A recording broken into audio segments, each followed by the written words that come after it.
Somewhere right now, someone is giving you directions to a place they've never actually been, and they have no idea they're doing it. Maybe it's a friend explaining how the stock market works after reading one article. Maybe it's a stranger online correcting a doctor.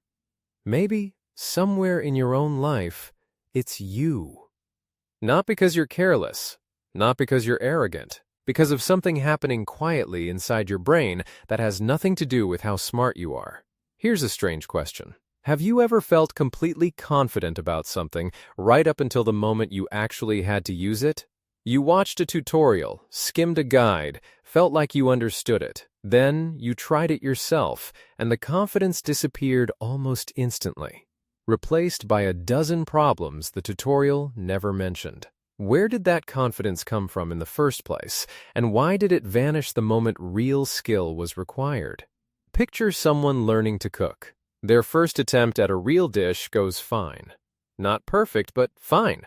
They start believing they've basically figured out cooking. A few friends compliment the meal.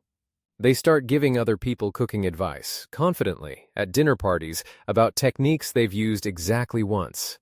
Then, months later, after actually cooking hundreds of meals, burning things, ruining sauces, learning what reduce by half really means under pressure, that same person becomes far more hesitant to call themselves good at it.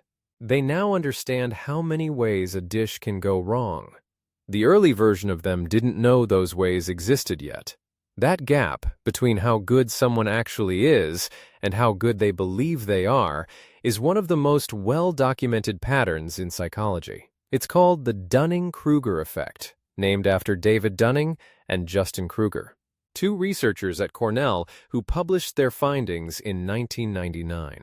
They tested people on logic, grammar, and humor, then asked each person to guess how well they'd done compared to everyone else. The people who scored in the bottom range consistently guessed they'd scored near the top, not slightly off, dramatically off. Meanwhile, the strongest performers tended to underestimate themselves, assuming the test must have been easy for everyone. Why does the brain do this? The explanation isn't about ego. It's structural.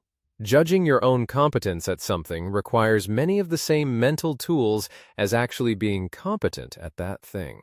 If you don't yet have the skill, you're also missing the specific knowledge needed to notice what you're missing. Dunning and Kruger described this as a double curse. You perform badly, and the same lack of skill that causes the poor performance also blocks you from recognizing it as poor. There's a useful way to picture this. Imagine you're assembling a map of a city you've never visited, using only what you can currently see around you. Someone who has explored 2 streets draws a small, confident map. It looks complete to them, because it matches everything they've observed. Someone who has explored 200 streets draws a much larger, messier map, full of question marks and unfinished edges, because they've encountered far more evidence of how much city is still out there. More exploration doesn't just add detail, it reveals the scale of what hasn't been mapped yet. This shows up far beyond trivia tests. Psychologist Daniel Kahneman spent decades studying why people trust their own judgment more than the evidence warrants, describing what he called the illusion of validity, a strong internal feeling of confidence that has almost no relationship to actual accuracy. Kahneman's broader work, much of it done alongside Amos Tversky, showed that confidence and correctness are generated by different mental processes entirely. Your brain can hand you certainty on a subject without ever consulting how much you actually know about it. Researcher Philip Tetlock ran a different kind of study, tracking thousands of expert political and economic predictions over nearly 20 years. He found that many of the most confident, frequently quoted experts performed barely better than random chance, while some of the most accurate forecasters were the ones who spoke with the most hedged, careful language. Confidence, once again, wasn't a reliable signal of accuracy. If anything, in Tetlock's data, extreme confidence often predicted the opposite. Here's the twist that makes this genuinely stranger. The effect doesn't fade as people get slightly better. It often gets worse before it gets better. Early competence produces a rush of confidence because the person has just enough knowledge to feel capable, but not enough to see the complexity hiding underneath. This is sometimes visualized as a peak early in the learning process. Nicknamed the peak of Mount Stupid, followed by a steep drop as the learner starts encountering real difficulty. Confidence crashes hard here, sometimes further than actual skill would justify. Because now the person can finally see how much they don't know. Only with real, sustained experience does confidence slowly climb back up, this time built on something closer to evidence. Now picture a different scene. A small manufacturing team is debating whether a new machine part is safe to install without further testing. The newest technician, hired 2 months ago, is certain it's fine. He's installed similar-looking parts before, watched a few instructional videos, and the part looks correct to him. The most senior engineer on the team, with 20 years on the floor, says she wants to run one more stress test first. She can't fully explain her hesitation.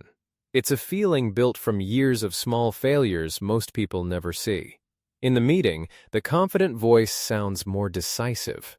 It sounds more like leadership.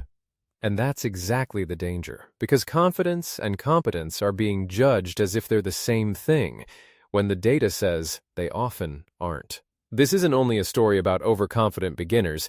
Either there's a quieter version of this effect that runs the opposite direction, and it can be just as costly. Highly skilled people sometimes assume their abilities are common, because a task that feels easy to them must, they assume, feel easy to everyone. A brilliant analyst doesn't flag a mistake in a report because it seems too obvious to mention. A gifted teacher undersells their own expertise in an interview because the material feels basic to them. This isn't humility, not exactly. It's the same blind spot, just facing inward instead of outward. People with real skill often can't directly measure how rare that skill is, because they've never experienced not having it. So what can you actually do with any of this? Awareness alone won't fix a blind spot. That's almost the entire point of a blind spot. But there are a few specific habits that make a real difference. When you feel a sudden wave of confidence early in learning something new, treat that feeling as information about the size of the room you've explored, not the size of the whole building. Actively look for people who know more than you and disagree with you, especially on topics where you already feel sure. And pay close attention to how real expertise sounds. It tends to come with more hedging, more nuance, more comfortable uncertainty, not less. That person giving directions to a place they've never been.